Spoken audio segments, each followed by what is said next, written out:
everybody, my name is Helen, and today we're going to talk about my favorite book that I have read this year, Carry On by Rowell. So the first part of this is going to be non-spoiler as per usual, and then I'm going to move into a bit of a spoilery discussion slash fangirl session, and I'll warn you before that comes on so that those of you who haven't read the book can leave and not be spoiled, because seriously, you do not want to be spoiled for this book. It's fabulous. So the premise of this book is basically that Simon Snow is the chosen one, and he goes to a magical school. He has to defeat the insidious Humdrum, who is destroying all of the magic that exists within the world.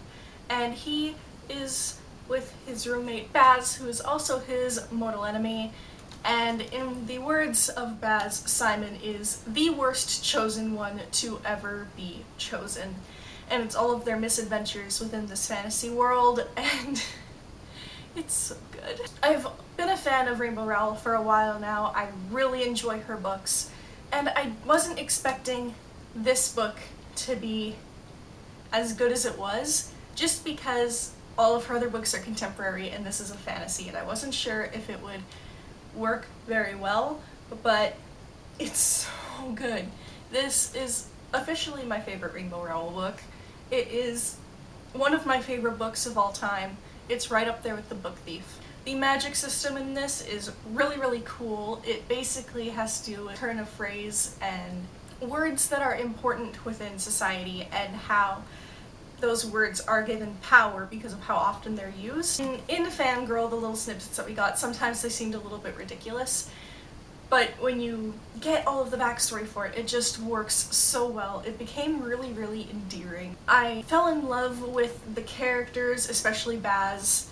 I adore Baz. Baz is bae. This book is told in multiple perspectives, and all of the perspectives were interesting, which was really nice, because sometimes when you have a multiple perspective book, there are often perspectives that you don't really care to read from, and even though there were characters I didn't necessarily care to read from their point of view, there is always something interesting happening within their point of view, and all of the characters were very distinct. None of the point of views sounded super similar to each other, so you could always tell who was telling the story, and it was marvelous. This book is just so happy, so cute, so funny.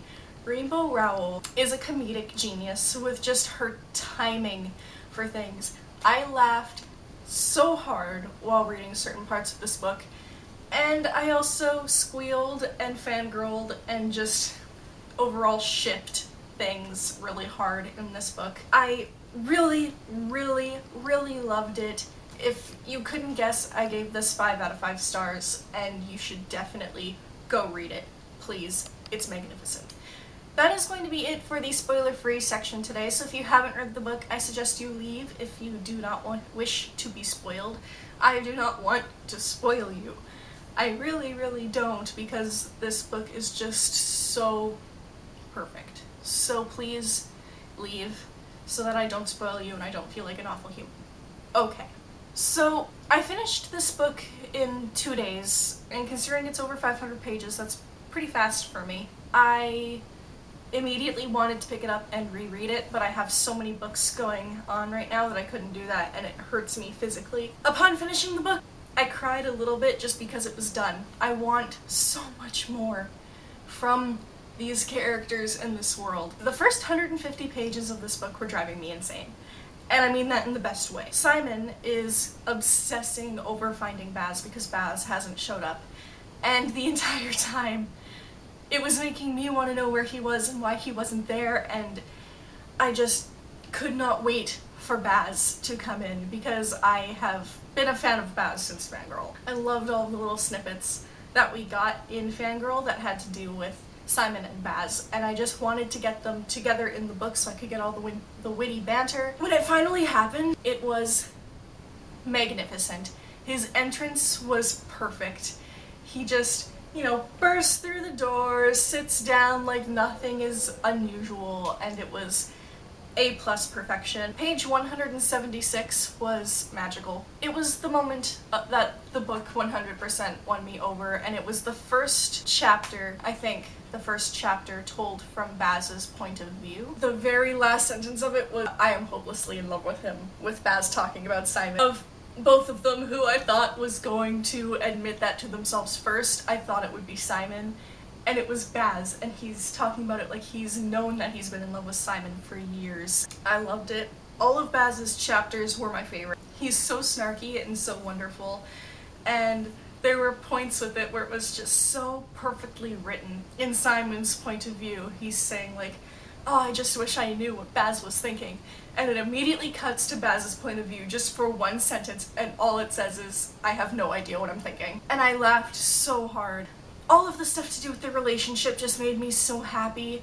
Like, the fact that Simon kissed Baz first made me really happy, and I really like that there was the conversation that they had about whether Simon knows or not if he's gay, and how he's like, I have no idea, I just know that I really like this, and I like kissing you more than fighting you. The little thing at the very, very end where he's talking about speaking with the psychologist is just going, yeah, you're gay, but that's the least of your problems, right? When he asks Baz, he's like, why, do you know? Like, are you gay? And he's like, yeah, completely, 100%. It's just such a wonderful, wonderful conversation about sexuality and figuring it out for yourself, because not everybody does know. Just them as a couple was so perfect. And I loved all of the friendships in this book as well, because Simon and Baz's friendship forms, and Baz and Penelope have a great friendship of just like fangirling over magic together. I love, love, love Simon and Penelope. Their whole relationship is just so wonderful. When she finds out that they're together, she's like, okay. It doesn't bother her at all that Simon has been dating Agatha for all these years, and suddenly he's like, nope, I'm with Baz. She's like, okay. Just the friendships in this are so good. I loved all of the allusions to things that happened in their past years, like Simon slaying the dragon and Baz luring him to a chimera, and all these times that Simon has honestly thought that Baz was trying to kill him and was 100% committed to killing him, and then later on reading from Baz's perspective that you got the whole description from him of being like, no, I didn't push him down the stairs, but when they asked, I said, hell yes I did. Tape recorder that he had no idea what it was going to do, and it stole Philippa's voice, and he was so glad that it didn't happen to Simon. How his father has been the one who's been pushing him to try and kill Simon, and instead he's been kind of failing at it or helping Simon along. I also kind of want to talk about the mage in here, because the mage doesn't seem to have a huge part of the story until you realize later on everything that's going on. So like in the beginning he tries to get Simon to leave, and that's kind of all you hear from him for so much of the book that you know about, until, you know, you have Lucy telling you about her and Davy, and you don't know that the mage is Davy until so close to the end of the book. The fact that he basically did like a satanic ritual to have Simon be the greatest mage ever, and then he was like, you're not what I wanted, so this isn't gonna work.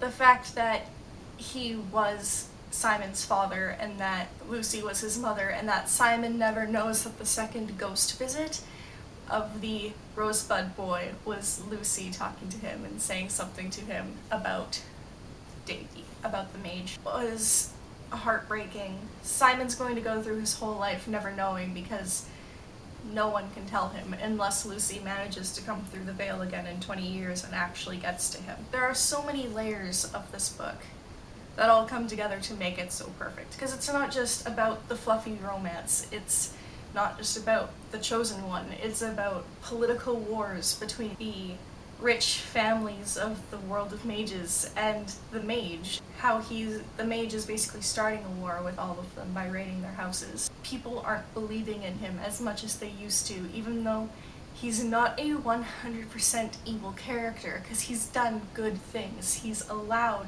all of these magical creatures who are not 100% mage into the school and let them learn to control their magic. He's made equality more of a thing among the world of mages, and that is a wonderful, wonderful thing. But then he's also killed so many people trying to defeat the humdrum, and he tells Simon that Simon's not the chosen one, that he's never going to be able to do it. And then Simon just does it anyway. It's just such a wonderful testament to the idea that you can do anything.